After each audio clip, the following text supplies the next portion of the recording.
यहाँ से जो आगे का प्रकरण चलेगा वो वेद और स्मृतियों की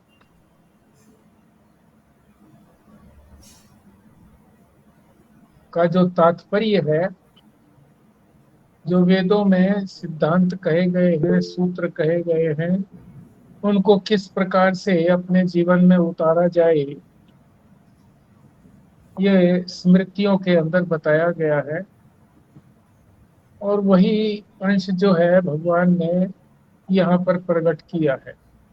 भगवान ने प्रकट किया है उसी को तो मनुस्मृति आदि, उसी को तो व्यवहार में उतारने के लिए बोल रहे हैं। मनुस्मृतियों का अनुकरण नहीं किया भगवान ने। भगवान ने बनाए हैं, आगे की जो बातें बताई हैं कि किस तरह से उसको व्यवहार में उतारे, वही बात है मनुस्मृति आदि में बताई गई है। पुरुषार्थ करने का तरीका बताया गया है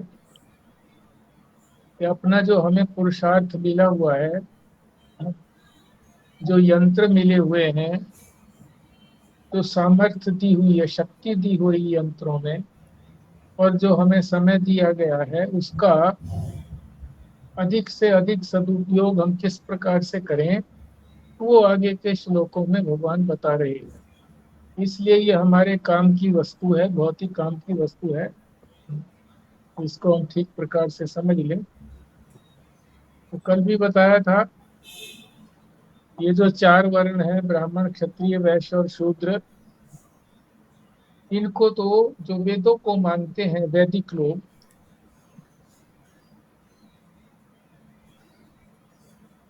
उन्हीं का विश्वास है इसमें। और पुरुषार्थ के लिए उपयोगी भी है ये।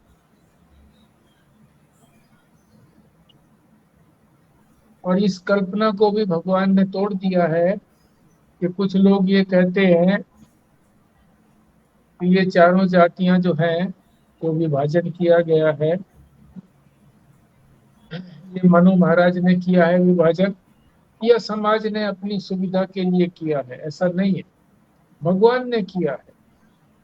भगवान ही सर्वज्ञ है और सबका हितैषी है।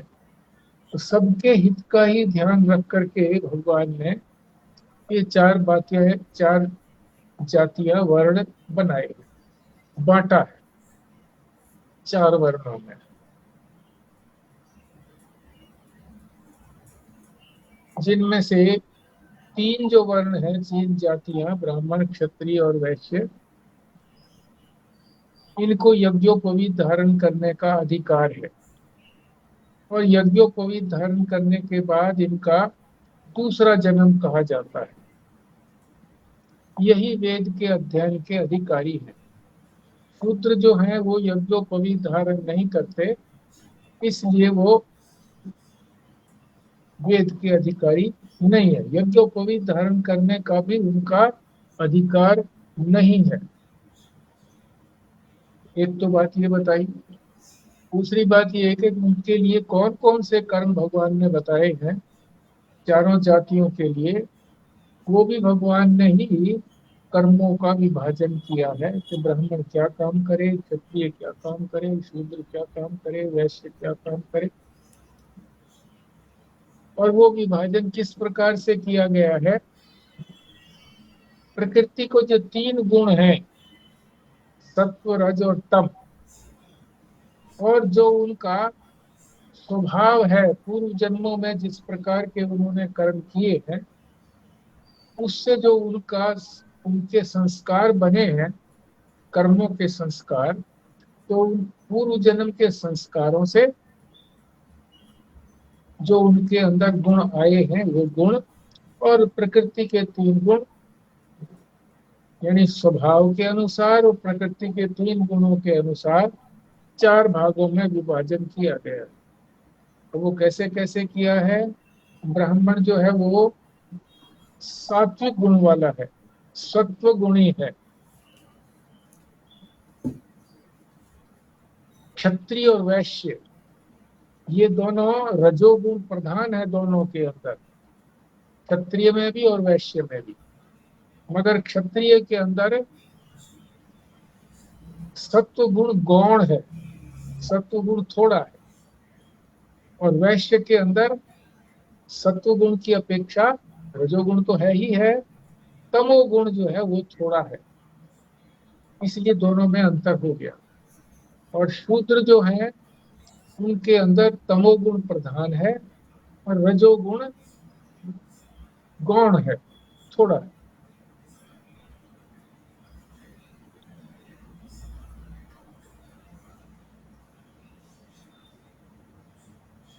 तो जिस प्रकार के उनके अंदर ये गुणों का विभाजन हुआ है, उसी प्रकार का उनका स्वभाव भी है। ब्राह्मण जो है वो शांत रहते हैं, और जो शांति वाले लोग हैं जो वो कर्म करते हैं उन्हीं को वो भी पसंद करते हैं।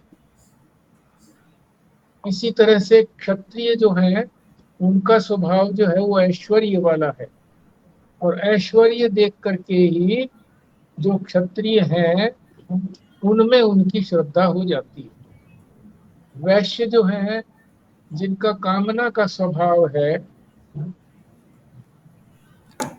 वो कामना वाले जब वैश्यों को देखते हैं कि उनका स्वभाव भी कामना वाला है, कि हर एक चीज को वो बटोरना चाहते हैं, अपने पास रखना चाहते हैं, तो उसमें उनकी श्रद्धा हो जाती है। जैसा जैसा उनका स्वभाव वैसे वैसे लोगों में उनकी श्रद्धा पनपने लगती है।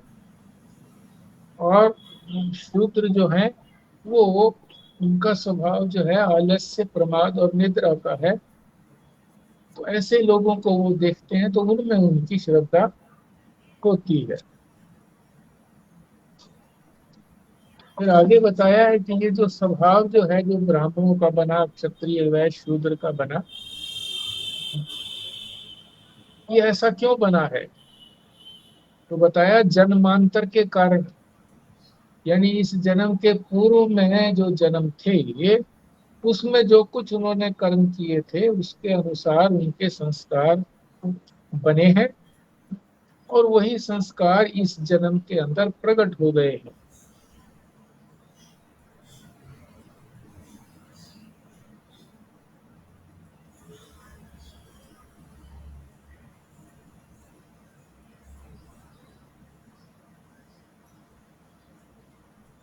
तो क्या ये जो स्वभाव है ये अपने आप बन जाता है? नहीं, प्रकृति के अंदर कोई भी कार्य अपने आप नहीं होता। लोग कहते हैं नहीं तो ऐसे ही हो गया, बाई चांस। महाराज जी ने ये शब्द का इस्तेमाल किया, बाई चांस। अजी ये तो बाई चांस हो गया, मतलब एक बाई चांस और भगवान पैदा कर लिया लोगों ने।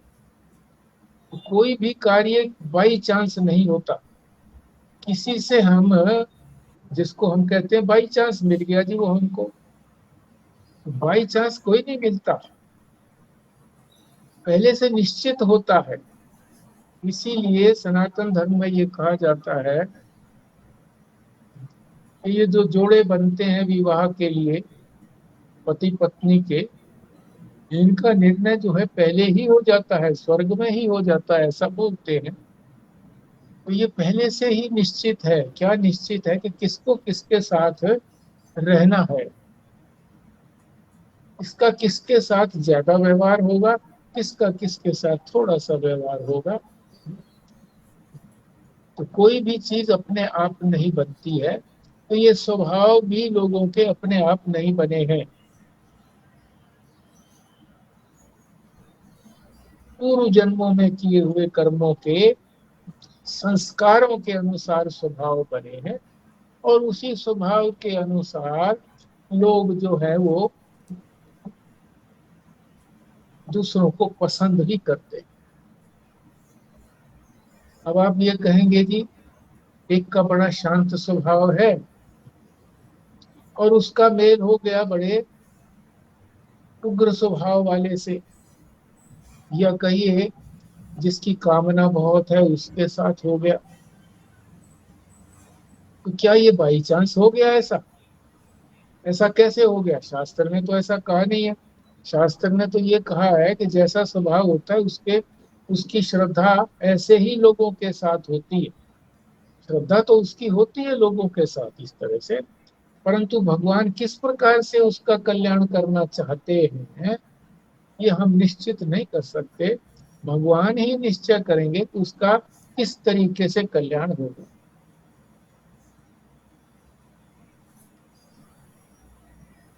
और जो पूर्व जन्म के संस्कार हैं उसके अकॉर्डिंग भी तो होएगा ना, कि हमने क्या सुख दुख भोगना है और क्या हमने बुरे कर्म किए हैं। तो कभी कभी हम सात्विक लोगों में रहना भी चाहें तो भी हमें उनके लिए शायद हो सकता है अपॉर्चुनिटी ना मिले, हमें मिले राजसिक या तामसिक लोग और हमें उनके बीच में ही रहना पड़े, चाहे हम उन्हें पसंद करें या ना करें, चाहे दुखी हों। तो फिर वो क्योंकि हमारे बुरे कर्म है और वो हमें नीचे की तरफ भी धकेल सकते हैं। बिल्कुल ठीक बात है। ये तो भगवान प्री डिसाइडेड करते हैं, प्री डिसाइडेड चीजें हैं ये। परमात्मा ही डिसाइड करते हैं हमारे कल्याण के लिए कि हमारा कल्याण किस तरीके से अच्छा कल्याण हो सकता है। और वो कल्याण जो है हमारा आगे के कर्मों के अनुसार होगा कि हम उसको अपनी इस स्वतंत्रता को कर्म करने में स्वतंत्रता दी है, मगर जो संस्कारों को प्रेरित करते हैं भगवान, वो संस्कारों के अनुसार और प्रकृति के 3 गुणों के अनुसार प्रेरित करते हैं। वही वही संस्कार आगे बढ़ाते हैं जिसमें उसके कल्याण की अधिक से अधिक संभावना रहती है।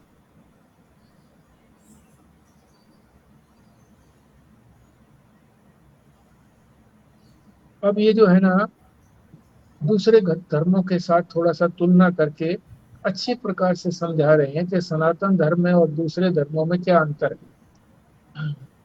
दूसरे धर्म जो है वो सभी के लिए एक ही प्रकार के गुणों को अपनाने के लिए बोलते हैं कि ऐसा सबको अपनाना चाहिए।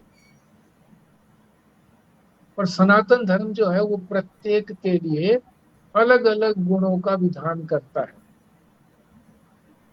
कि ऐसे ऐसे गुणों को अपने अंदर समाहित कीजिए, बढ़ाइए।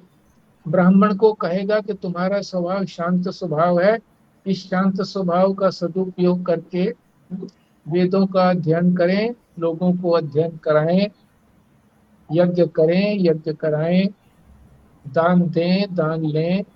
ये 6 कर्म उनके प्रधान कर्म बताए गए हैं, जिनमें से 3 कर्म तो उनके जो कर्तव्य है उनका वो करना चाहिए, यज्ञ करना,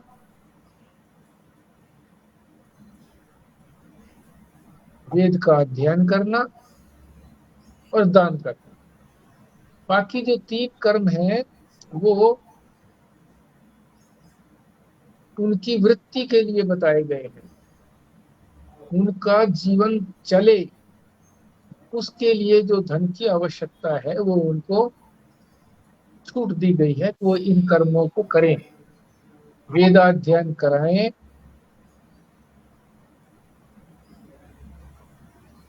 यज्ञ कराएं, तो यज्ञ कराने में भी मिलेगा, वेदाध्ययन कराने में भी मिलेगा वृत्ति, और इसी प्रकार से दान लेने में भी कुछ मिलेगा। और जिसके पास साधन पहले से ही है, साधन संपन्न है, उनको इसकी आवश्यकता नहीं है। एक बार मैंने उदाहरण भी दिया था महाराज जी के साथ, जब ये रहा था, मैं रहा था,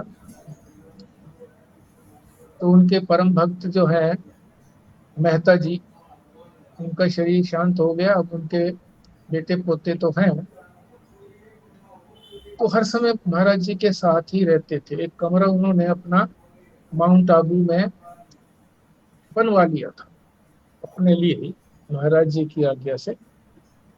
और जहाँ कहीं महाराज जी जाते थे उनके साथ वो वहाँ जाते थे, रहते थे, उनकी बड़ी सेवा करते थे। तो उनकी पत्नी का और माता जी का एक बार, ये जो 15 दिन अभी गए हैं, इनमें श्राद्ध। उनका, श्राद्ध। हाँ, श्राद्ध, दोनों का एक ही दिन का श्राद्ध था।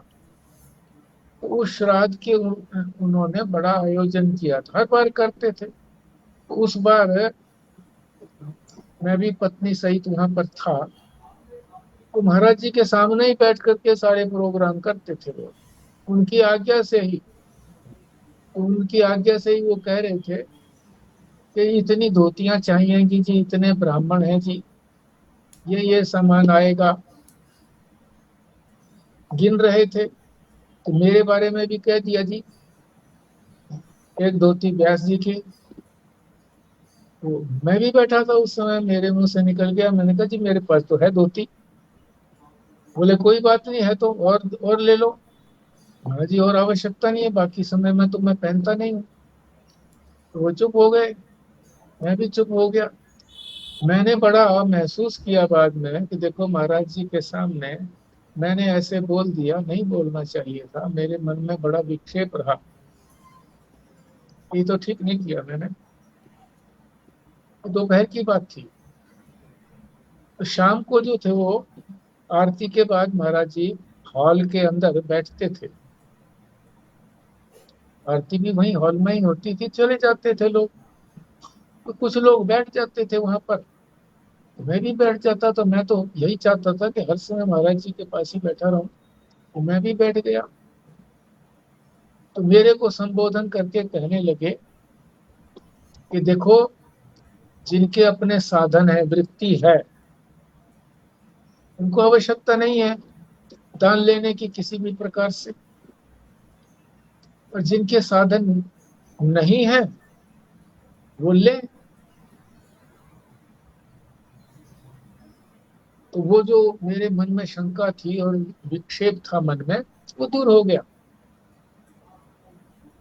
तो इस तरह से वो मार्गदर्शन करते रहते हैं। अनेक स्थलों पर इसी तरह से उन्होंने मार्गदर्शन किया है, मेरी कमियों को भी उजागर किया है, प्रोत्साहन भी दिया है। कोई अच्छी बात होती थी तो हाँ ऐसे बोलते थे। तो ठीक है। तो ये एक उदाहरण दे रहे हैं महाराज जी।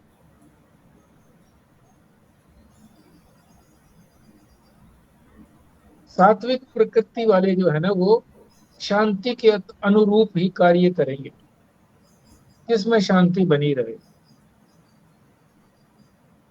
और जो क्षत्रिय है वो ऐश्वर्य के अनुसार काम करेंगे, जिसमें उनका ऐश्वर्य झलक जाए। और वैश्य जो है उसी प्रकार का करेंगे जिसमें उनकी कामना पूर्ति हो। और क्षुद्र जो है वो अपने अनुसार ही इसी प्रकार के कार्यों को चुनेंगे। तो उदाहरण दे रहे हैं। ये शूद्रों को जो है सात्विक काम निषेध है जी? हाँ बिल्कुल, बिल्कुल निषेध है। नहीं नहीं, उनको अपनी योग्यता।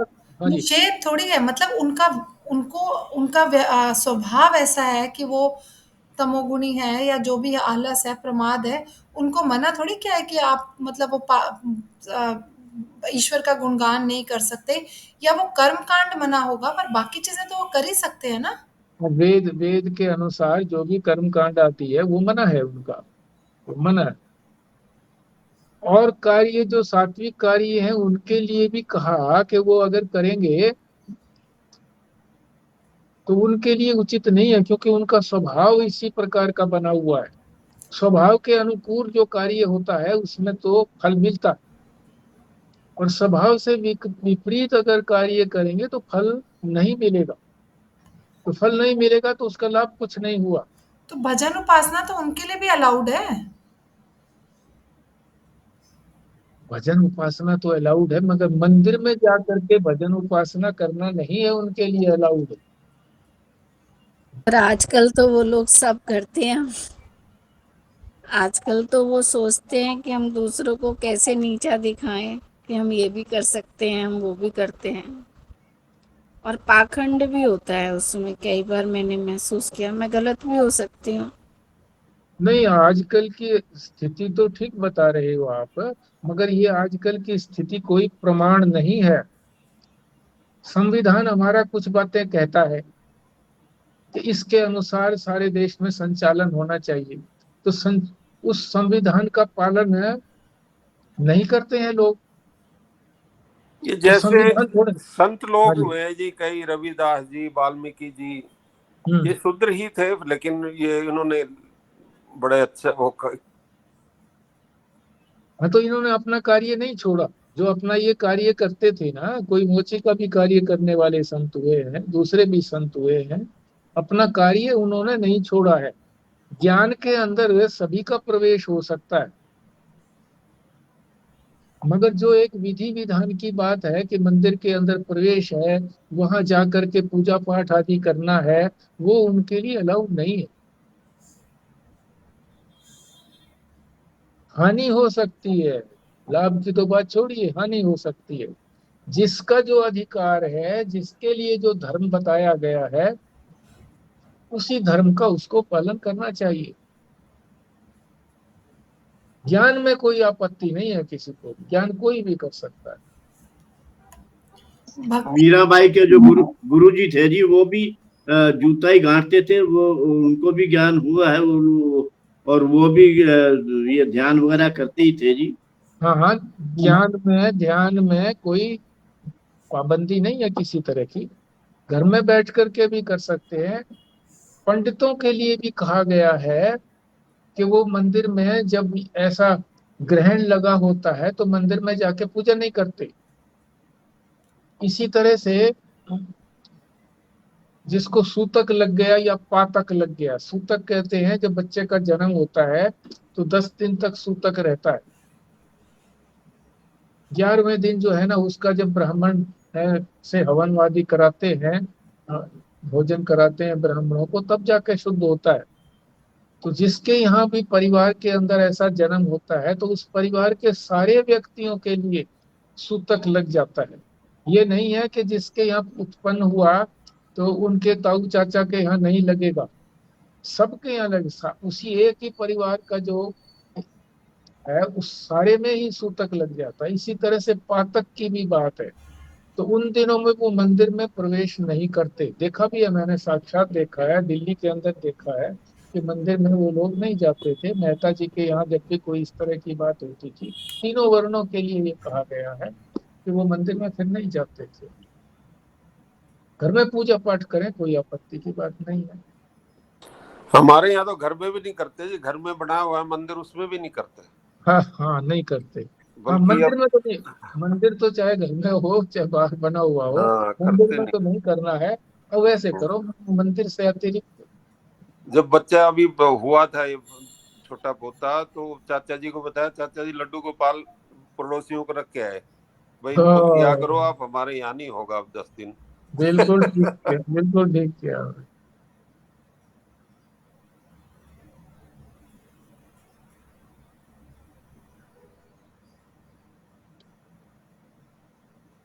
तो इसी बात को बता रहे हैं कि व्यक्तियों के जो स्वभाव हैं सबके भिन्न भिन्न हैं।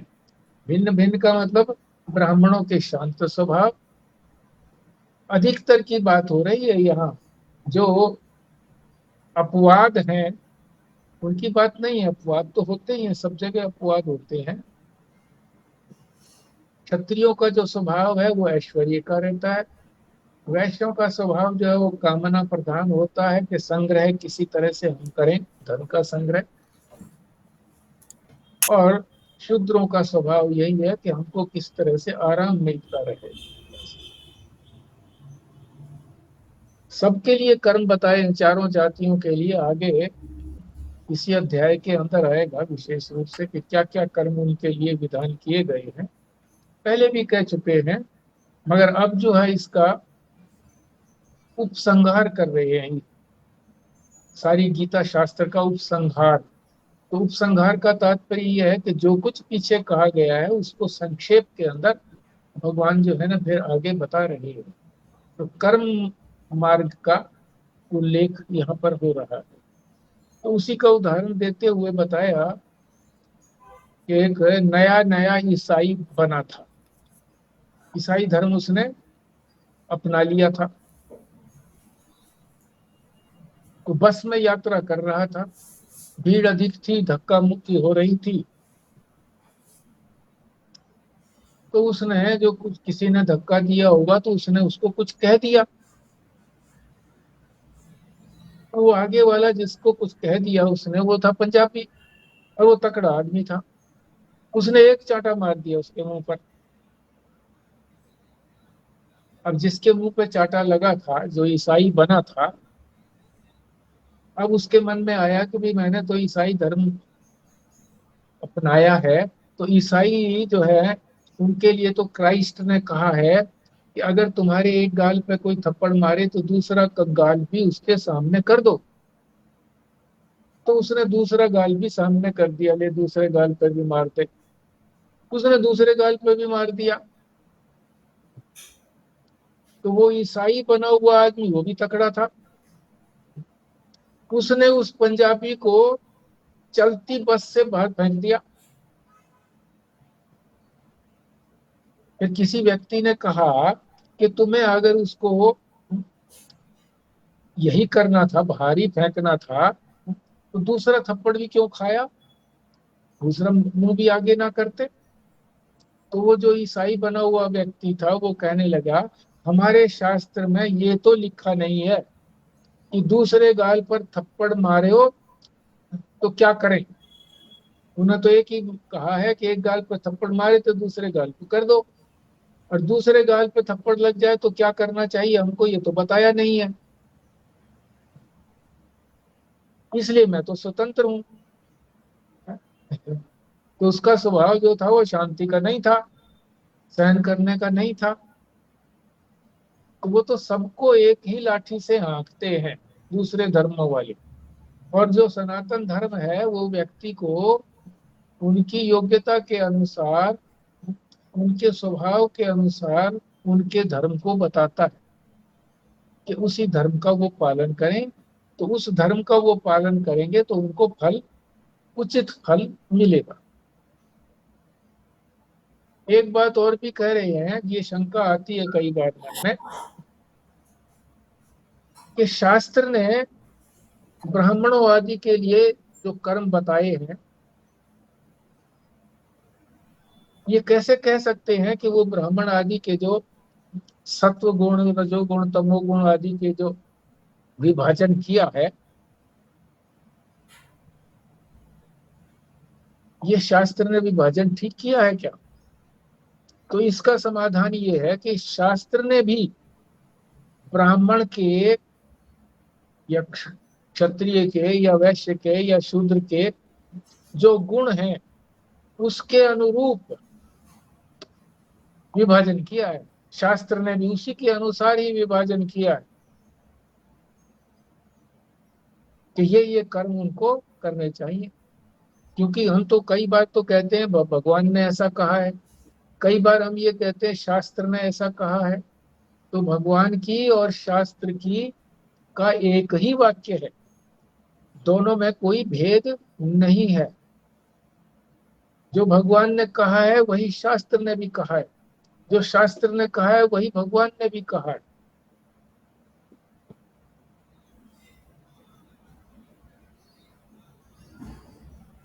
गुणों को ध्यान में नहीं रख करके विभाजन नहीं किया गया, गुणों को ध्यान में रख करके ही विभाजन किया गया है।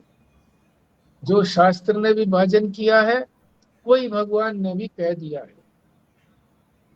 शास्त्र प्रमाण है। यहां तक भी चर्चा आती है कि शास्त्र के विपरीत, वेद के विपरीत, श्रुति के विपरीत, ये तीनों बातें एक ही हैं, शास्त्र, श्रुति और वेद, इनके विपरीत अगर भगवान भी कह देते जो उन्होंने ये गीता लिखी है, तो वो भी प्रमाणित नहीं मानी जाती, वो भी ऑथेंटिक नहीं मानी जाती। अब चूंकि ये उसके अनुरूप है इसलिए ये प्रमाणित माने जाती है।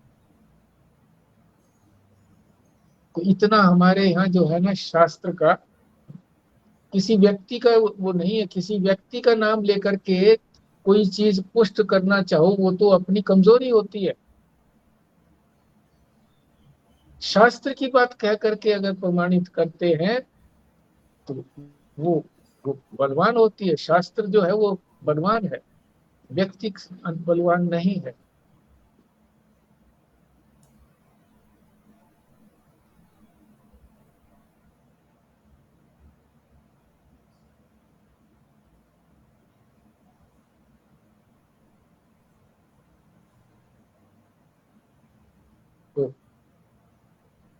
यही संपूर्ण हो गया जी हमारा ये 41वां श्लोक।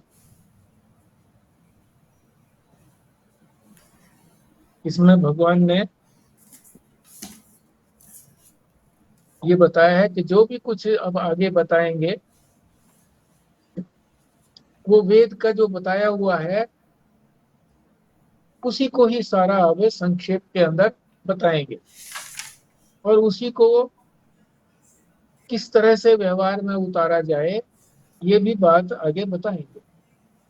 तो उसी के अनुरूप ये 41वां श्लोक जो है ये कह रहे हैं कि भगवान कह रहे हैं कि मैंने ही 4 जातियों का निर्माण किया है। ये शंका न रहे कि ये समाज में व्यवस्था को ठीक रखने के लिए, कि समाज ठीक प्रकार से चले, उन्होंने 4 जातियों का निर्माण नहीं किया, मैंने किया, ऐसा भगवान कह रहे हैं। और अधिकार भी बता दिया कि 3 जातियां जो ब्राह्मण, क्षत्रिय और वैश्य हैं, इनको यज्ञोपवीत धारण करने का अधिकार है, करना चाहिए। शूद्र कोई अधिकार नहीं है।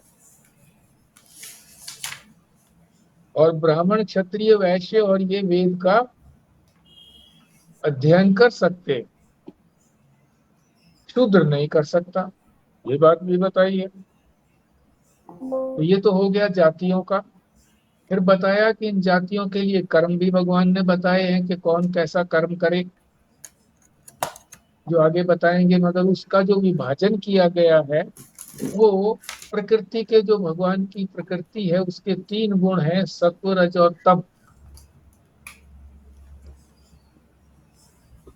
उसके अनुसार किया है।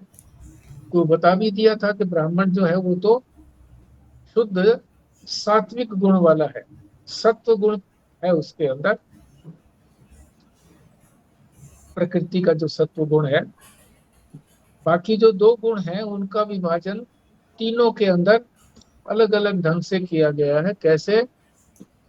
वैश्य, क्षत्रिय और वैश्य, इन दोनों के अंदर रजोगुण तो प्रधान है दोनों में, मगर क्षत्रिय के अंदर सत्व गुण का थोड़ा अंश है, जिसको गौण कहते हैं, प्रधान और गौण, गौण है।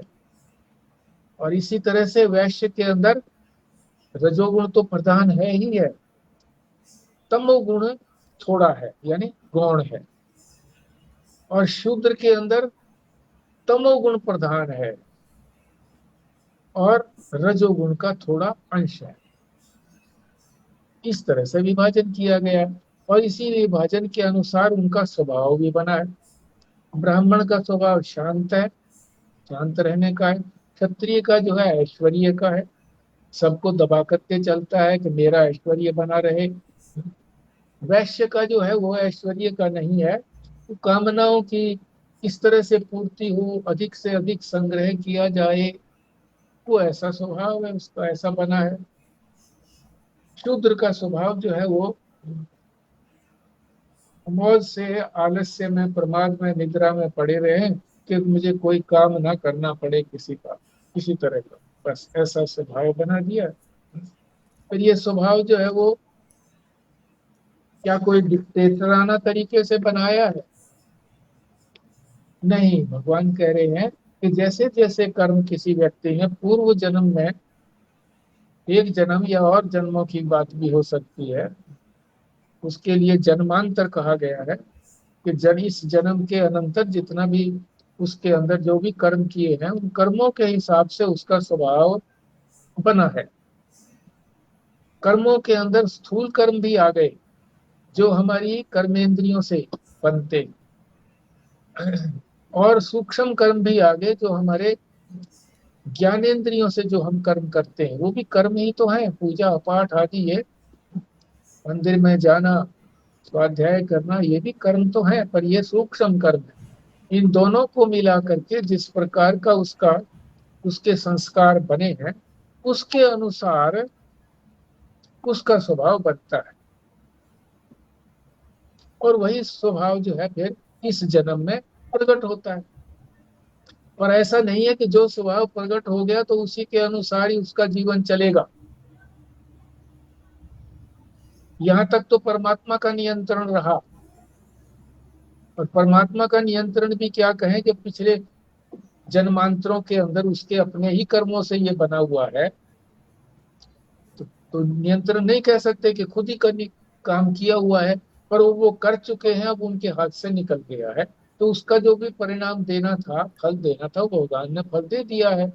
मगर यहाँ पूर्ण स्वतंत्रता दी है कि प्रेरणा दोनों तरह की आती है, जैसे जैसे उसके संस्कार हैं। कोई संस्कार, शुभ संस्कार उसके अंदर ज्यादा है, किसी समय में शुभ संस्कार उसका उत्पन्न होता है, तो वो शुभ संस्कारों के अनुसार चलता है। और यदि अशुभ संस्कार, गलत संस्कार उसका उत्पन्न हो गया, तो भी उसको स्वतंत्रता है कि वो उसके अनुसार चले, या जो उसने शास्त्र से सुना हुआ है, कुछ और संस्कार उसके बने हुए हैं, उसके अनुसार चले। चलने में उसकी स्वतंत्रता है कि कहाँ चले, किस तरह से कार्य करे। कर्म करने में भगवान ने स्वतंत्रता दे रखी है, फल देने में स्वतंत्रता नहीं है।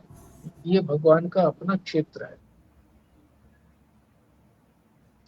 फिर ये स्वभाव अपने आप नहीं बनता, जैसे कहते हैं ना, स्वभाव जो बन गया जी अपने आप ही बन गया, बाई चांस, ऐसा नहीं है। स्वभाव जो है वो प्रकृति के अंदर कोई भी बिना कारण के नहीं होता कि बाई चांस हो गया जी, नहीं। किसी से मिलना होता है, चाहे थोड़ी देर के लिए भी मिलन हो, तो भी बाई चांस नहीं होता। तो उसी के पूर्व जन्म के जो संस्कार आदि हैं, उसके अनुसार उसका मिलन होता है। थोड़ी देर के लिए हो, अधिक देर के लिए हो, सारे जीवन के लिए हो, कैसा भी हो।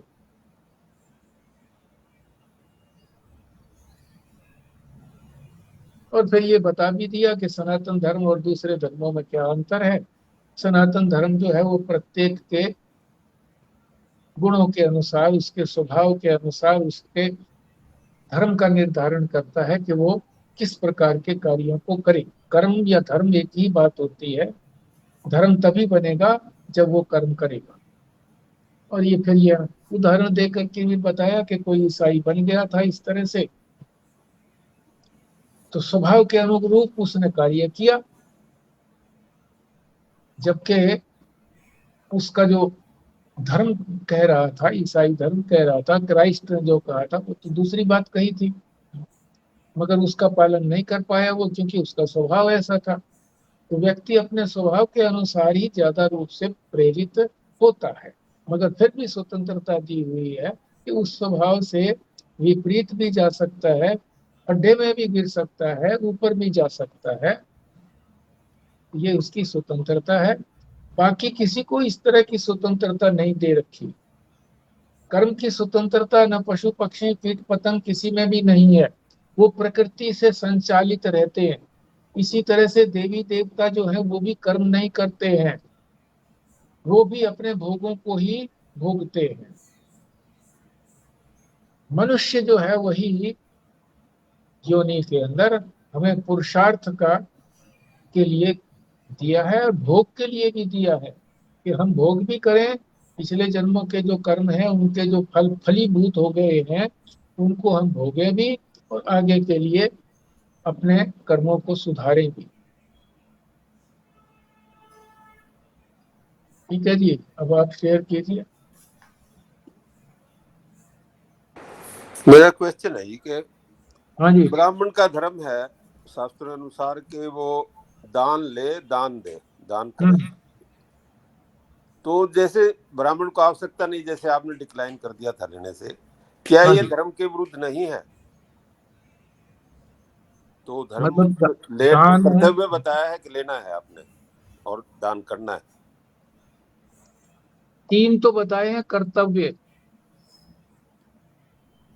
दान देना, वेद पढ़ना और यज्ञ करना। ये तो उसके लिए, खुद के लिए कर्तव्य है। और 3 जो है वो दूसरे को दान देना, दूसरे से दान लेना, यज्ञ कराना किसी को तो उससे जो मिलेगा यज्ञ से, तो किसी का कराएगा तो, और स्वाध्याय किसी को कराएगा, वेद पढ़ाएगा तो उससे उसकी वृत्ति चलेगी। ये कर्तव्य नहीं है तो आपने जो कही ना कि दान ना लेना, नान ले, तो ये अधर्म नहीं है, आपने यही तो कहा ना जी, अधर्म नहीं है ये। जिसके पास अपनी वृत्ति है वो किस लिए लेगा, जरूरत नहीं है उसको, आवश्यकता नहीं है उसको संग्रह करने के लिए। भगवान ने कहा भी नहीं है कि जो ब्राह्मण है वो अधिक संग्रह करे, आवश्यकता के अनुरूप जितना है तो पर्याप्त है।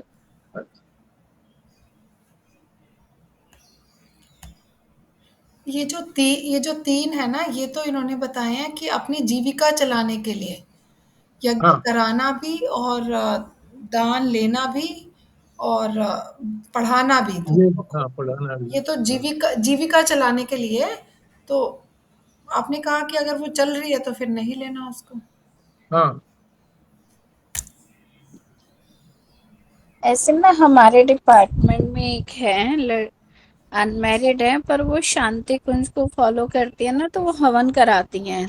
कोई करवाना चाहता है, उनकी हवन में बहुत रुचि है, तो वो भी कोई पैसे नहीं लेती हैं।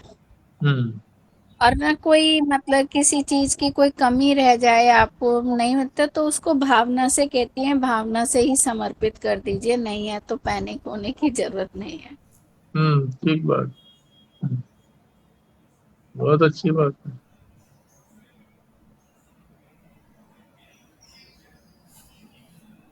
और उन्होंने मुझे भी सिखा दिया है हवन करना। वाह वाह वाह वाह। तो वो तो जो जो जिस तरह से हवन किया जाता है वो तो, ये कौन से स्कूल है स्वस्तिका, वो भी तो कराते हैं ना। ये आर्य समाज आ- वाले जो होते हैं। आर्य समाज वाला सिखाया होगा ना आपको। नहीं नहीं नहीं नहीं, हमारा जो देव वाला होता है ना, अच्छा देव अच्छा। वाला, देव यज्ञ, देव यज्ञ। हाँ फिर तो आर्य ठीक। समाज अलग है थोड़ा सा। हम्म। आर्य समाज के मंत्र थोड़े अलग हैं, कुछ सेम है, कुछ अलग है। हाँ फिर ठीक है, फिर ठीक है। जब हमारा सनातन धर्म ही इतना संपन्न है तो हम दूसरे को संपन्नता क्यों देखें, उसमें संपन्नता नहीं है। संपन्न तो हमारा अपना ही धर्म संपन्न है, हर तरीके से संपन्न है। हमारे से ही कुछ अंश लेकर के उन्होंने ये अपना अपने धर्मों को अलग अलग बना दिया है। कुछ चीजें जो है वो शाश्वत हैं धर्म के अंदर, सभी धर्मों के अंदर समान है। जो योग के अंदर जो यम बताए गए हैं, 5 जो यम बनाए बताए हैं, अहिंसा, सत्य, अस्तेय, अपरिग्रह, ब्रह्मचर्य, सभी धर्म मानते हैं। कोई किसी पर ज्यादा जोर देता है, अहिंसा को जो है वो जैनी अहिंसा पर जोर देते हैं, हमारे यहाँ सत्य पर जोर दिया जाता है। ऐसे रामकृष्ण परमहंस जी हैं, तो उनका उनका पढ़ा था कहीं पे कि उन्होंने मतलब सनातन धर्म के होते हुए भी उन्होंने क्रिश्चियनिटी को लर्न किया, उन्होंने इस्लाम को लर्न किया, बौद्ध धर्म को करा। तो उन्होंने ये कहा, उन्होंने ही बताया कि रास्ते अलग थे, पर उनका जो अंतिम स्थान था, वो जगह जो उनकी थी वो एक ही थी। हम्म। मतलब उन्होंने सब धर्मों का ही करा था। मतलब ये ऐसा मैंने पढ़ा है, पर मेरे को मतलब ये नहीं पता ये सच है या गलत है। नहीं, महापुरुष हैं वो सारे ही धर्मों का अध्ययन करते हैं, और तभी कोई शंका किसी की आती है। विभिन्न धर्मों के अनुसार विभिन्न धर्मों के भी अनुयायी उनके पास आते हैं, शंका रखते हैं, और जो सनातन धर्म को मानते हैं उनके मन में भी शंका आ जाती है कि क्या वो लोग नहीं पहुंचेंगे, क्या वो ऐसा नहीं होगा। तो उन शंकाओं का समाधान तभी तो कर पाएंगे जब दूसरे धर्मों को भी वो ठीक प्रकार से समझ लेंगे, तभी सभी की शंकाओं का समाधान कर सकते हैं।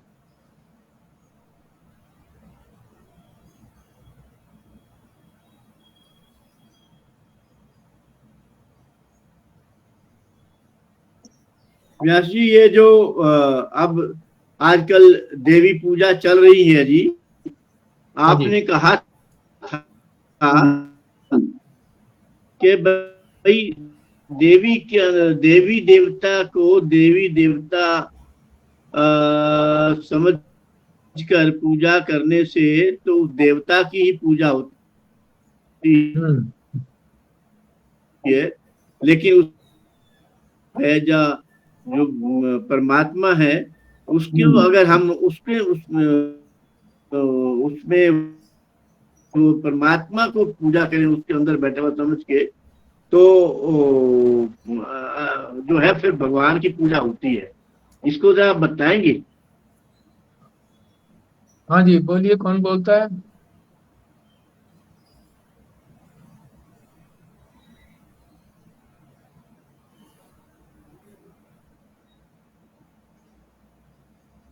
परमात्मा ही इस रूप में है, पूजा तो परमात्मा की ही हो रही है। अगर ऐसा समझ के करते हैं तो सीधी परमात्मा की पूजा होती है। अगर परमात्मा से अलग समझ करके इनकी पूजा होती है तो फिर तो देवी देवताओं की पूजा हुई। जैसे शंकर के लिए, शंकर का लिंग जो है ना, भगवान शंकर का लिंग रख देते हैं, तो लिंग की पूजा नहीं हो रही, पूजा तो हम भगवान शंकर की कर रहे हैं। कोई मूर्ति कृष्ण की है तो वो कोई मूर्ति पूजा थोड़ा ही है, तो भगवान कृष्ण की ही पूजा हो रही है। वो तो एक उनका आकार लिया हुआ है, और जिस आकार में जिसकी रुचि होती है, जो अच्छा लगता है, प्रिय लगता है, उसके माध्यम से है वो ईश्वर ही, ईश्वर समझ करके ही सारी पूजा होती है। और अंत में जाकर के सारा संसार ही इस प्रकार का लगेगा कि प्राणी मात्र, पदार्थ मात्र उसको ये लगने लगे कि ये परमात्मा ही है। सारे ग्रंथों में यही बताया गया, क्रम से बताया गया। उपासनाओं के अंदर तो यही प्रधानता है कि उपासना किसी चीज की होती है, मगर होती सामने कोई और होता है, होती परमात्मा की पूजा है, ईश्वर की पूजा होती है। एक परमेश्वर तो एक ही है ना, देवी देवता तो अनेक, अनेक देवी देवता इसीलिए हैं कि हर हर व्यक्ति का अपना अपना अलग अलग स्वभाव है, रुचियां अलग अलग हैं। अपनी अपनी रुचि के अनुसार उसको सामने रख करके पूजा करें, मगर पूजा परमात्मा की हो, ईश्वर की हो, तो वो पूरा फलीभूत होगा। नहीं तो देवी देवताओं को अधिकार जितना दिया हुआ उतना ही देंगे, सीमित मिलेगा फल। और भगवान की पूजा होगी तो असीमित फल मिलेगा। असीमित फल तो क्या है, मोक्ष ही असीमित फल है। आपने ना इसमें एक बार पहले भी बताया था कि सारे देवी देवता जो हैं वो स्वरूप से तो एक ही हैं, पर उनके रूप अलग अलग हैं और हम अपनी पसंद से उनको चूज कर सकते हैं कि हमें उनकी कौन सी शक्तियां, पावर या कौन सा रूप पसंद है। तो हम्म। रूप और स्वरूप की बात हो गई। और दूसरा आपने एक और बात भी बताई थी, जैसे जो अभी आपने बोला कि सभी देवी देवताओं की, जैसे अगर हम इंद्र देवता लें, वरुण देवता लें या ब्रह्मा विष्णु महेश भी लें, तो इन सब की जो सीमित पावर है ये वहां तक ही आएगा। हमें जो भी फल मिलेगा वो ईश्वर की साइड से ही मिलेगा, पर वो वहां तक ही देंगे जहां तक, क्योंकि हम उसी देवता को उतना ही मान करके पूजा कर रहे हैं, सीमित मान के पूजा कर रहे हैं। पर अगर हम असीमित परमात्मा की पूजा करेंगे या जो भी करेंगे तो हमें असीमित फल मिलेगा। तो ये ठीक बात। भावना की बात हो गई एक्चुअली।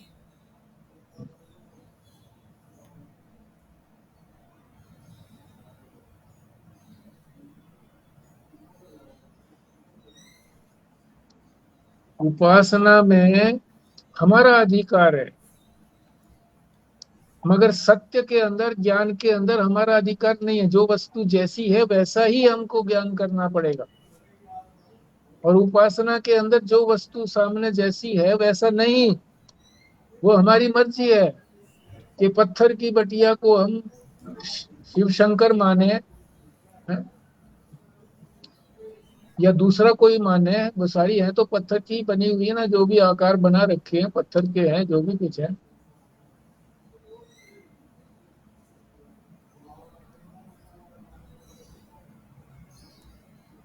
ये जैसे आजकल नवरात्रि चल रहे हैं, अभी अंकल जी ने भी बोला, और हम गीता में लगातार 3 गुणों की बात कर रहे हैं, तो मैंने ये कहीं पे पढ़ा था तो वो मैं थोड़ा शेयर करना चाहती हूँ इसको। हम्म। जैसे उन्होंने कहा कि नवरात्रि में 9 दिन या 9 रात्रि, रात्रि है ना, नवरात्रि मतलब 9 रातें हैं या फिर 9 दिन भी हैं उसके साथ-साथ। तो इसको भी इन्होंने 3 भागों में बाँटा है कि जो पहले 3 दिन है नवरात्रि के, वो तमस के अंदर आते हैं। और वो जो है देवी दुर्गा को समर्पित है, और या फिर काली माता भी उनको बोलते हैं। और जो नेक्स्ट 3 दिन है, वो रजस के लिए होते हैं। आउट ऑफ 9 जो नेक्स्ट 3 हैं, वो गॉडेस लक्ष्मी के लिए हैं, लक्ष्मी माँ के लिए, क्योंकि वो तो है ही, मतलब देवी सुख समृद्धि की देवी हैं, तो वो रजस हो गया एक तरह से। और जो लास्ट के 3 दिन हैं, वो सत्व के लिए हैं, सत्व गुणों के लिए।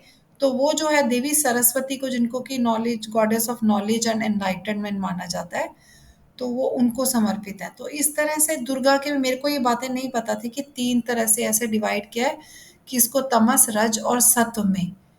तो ये नव जो रात्रि है, इनको भी 3 भागों में इस तरह से बाँटा, 3 गुणों के हिसाब से। तो मुझे अच्छा लगा ये पढ़ के। तो ठीक बात है। अभी आज तीसरा है, तो अभी तमस नहीं, है। तीसरा तो है, मगर ये जो एक चंद्रमा अब छिपा हुआ है ना, चंद्रमा हाँ जी, अमावस्या है। अमावस्या के बाद ही तो शुरू हुआ है ना ये। हाँ जी, शायद। शुक्ल अमा- पक्ष, हाँ, शुक्ल अमावस्या है। शुक्ल पक्ष है, चंद्रमा साइज में बढ़ रहा है। अच्छा, बढ़ रहा है, हाँ, शुक्ल पक्ष है। अच्छा, तो शुक्ल पक्ष है, तो 9 दिन आते आते शुक्ल पक्ष और ज्यादा वो प्रफुल्लित हो जाएगा। अभी तमोगुण है, फिर तमोगुण थोड़ा सा और कम हो जाएगा, फिर तमोगुण जो है वो काफी कम हो जाएगा, और बाकी के जो 3 बचेंगे उसमें बिल्कुल पूर्ण चंद्रायण हो जाएगा। उस दृष्टि से भी देखें तो ये बात संगत लगती है, रीजनेबल लगती है।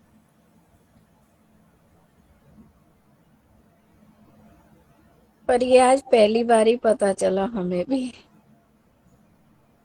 देखो, जो भी हमारे अंदर जुड़े हुए हैं और उनमें से जो व्रत रखे हुए हैं नवरात्रि के, तो मेरा उनको प्रणाम है कि वो प्रणाम के योग्य हैं। अच्छी बात है कि जो शास्त्र की बात को का पालन कर रहे हैं, बहुत अच्छी बात है। तो माताओं की बात नहीं है, पुरुषों की भी है, पुरुषों को भी अपनाना चाहिए, क्योंकि पुरुषों के भी आजकल ऐसे कार्य नहीं रहे हैं कि कसी उठा करके या हल ले करके खेत में जाने वाली बात है या मजदूर है। तो काम सबके सरल हो गए हैं, इसलिए सबको करने चाहिए। साधुवाद है, जो कर रहा है उसको साधुवाद।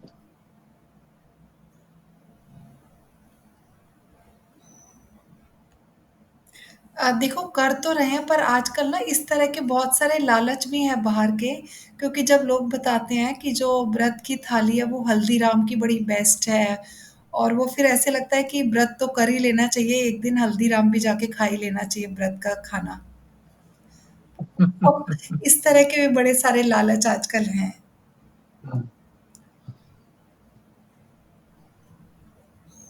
ये तो आती तो है ही, बाधाएं तो आती हैं, पर इनको इनको दरगुजर करके, नकार करके आगे बढ़ने की बात है।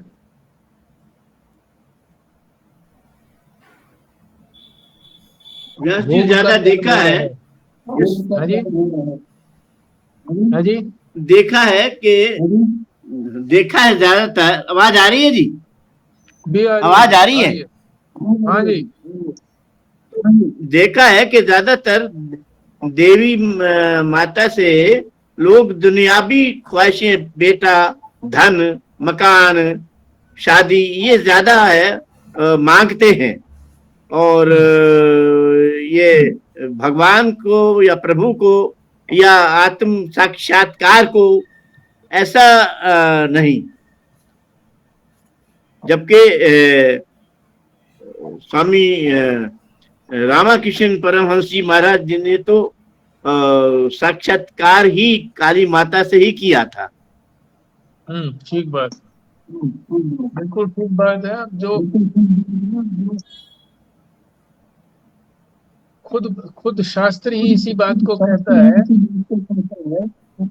कि बहुत थोड़े लोग जो है ना वो इधर आते हैं, और वेदांत में तो और भी सबसे थोड़े हैं। लाखों आदमियों में से कोई एक आदमी भी आ जाए तो भी गनीमत की बात है, क्योंकि कष्ट वाली चीज को कौन अपनाएगा, भोग को कौन छोड़ने को तैयार होगा।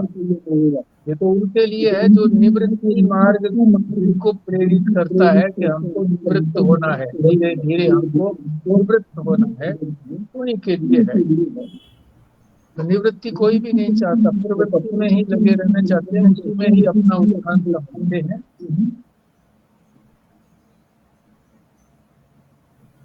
तो हमें तो शास्त्र की तरफ दृष्टि रखने का भगवान ने कहा है कि शास्त्र की तरफ दृष्टि रखो बस।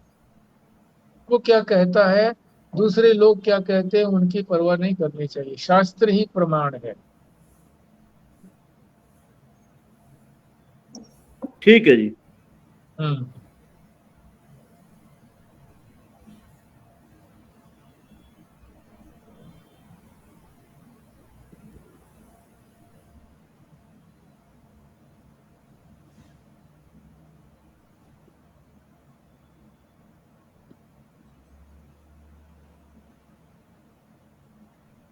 ठीक है जी, फिर पूर्णाहुति भारद्वाज साहब आप करिए।